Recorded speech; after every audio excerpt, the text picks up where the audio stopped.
Mina ngiphathwa kabi ukuthi imvunulo yabantu besilisa. User. Cha ngithanga uTomule nje wena wedwa. Abe bekhuluma ngawe sengibablockile. Ngisaxolele nje ungoka 225 abantu abablockiwe kule account. Siyablocka ke la. Ngenzela ukuthi uphenduleke nje bese uyacacelwa. Thina sathwala imizi yobaba mkhulu, sathwala imizi yobaba. Sathweswa icoco, sanyuka imkhonto. Okusho ukuthi nje funa masihlaba ngishiya inkomo. Siphinde sishuthe khona nizobona ukuthi cha sihlaba ngishiya inkomo thina. Shaya inxebe lodwa inkomo iguqa. Ngoba thina sagula. Sangenwa wobaba mkhulu. Uqinisile ke ukuthi abantu besilisa kahle kahle kuyona abantu besilisa eyamakhosi. Ngoba sahlaliswa esihlalweni samakhosi.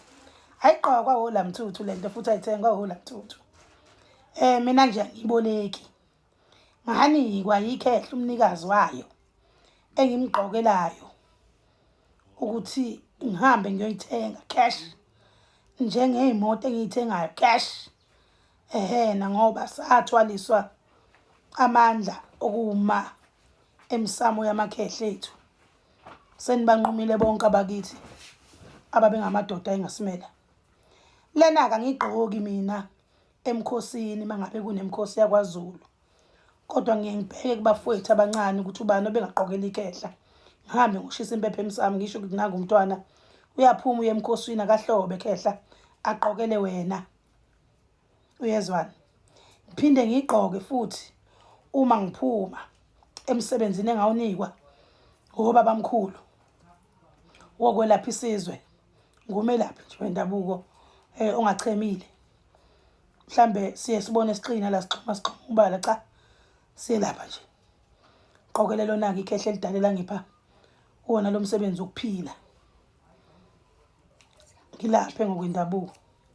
Ngigqoke nje iphelele ngoba ngisuke gqokela umnikazi. Phinde ngigqoke futhi ngoba ngayithenga ngemali cash and carry. Nihlulekile madoda vumani nihlulekile. Sasala nasishiya emzini yobaba sayibheka. Niliftwa thina nina. Sime seniphelelwe opetrol sinigibeze sinilifte.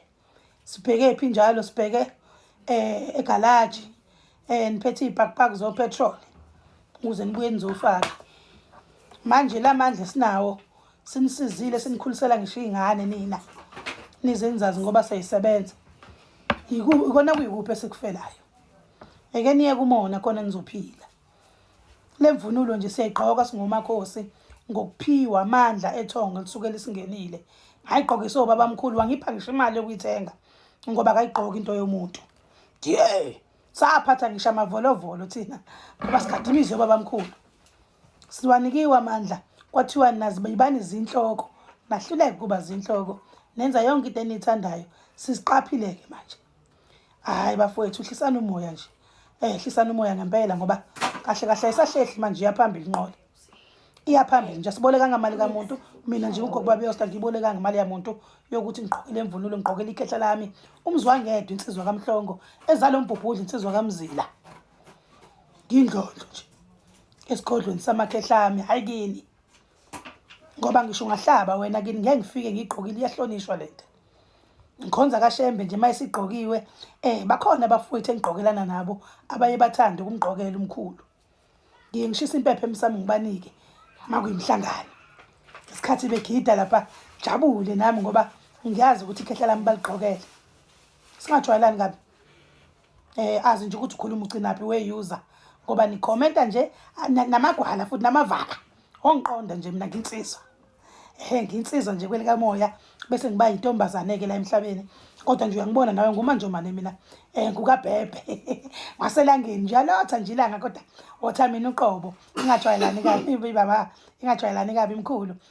Mawuyindoda nje unesibindi ufuna ukukhuluma into eqondile la ku TikTok. La TikTok khona thina. Ingqongqulo ezonitshela ukhehle nje ingasabili engachemeni. Gwinya isibindi sakho ugwinye umona wakho vela uyi-afford ngeke futhi uzuyigqoka ayigqokwa ola mthuthu lento. Uvume vuma mfowethu yabo mhla wavuma siyokubona nawe usunegama la ungaseyena u-user 23 yonke le namba yasetshele oyiyona la usuwumuntu nje sikwazi uveze nesithombe sakho bese siyakuhlonipha-ke. Amen. Uthathe nomfazi ganwe uvuse umuzi wakini kuhamba ucomplain ngayo yonke inonsense le. Thokoza-ke ndawo sheweke.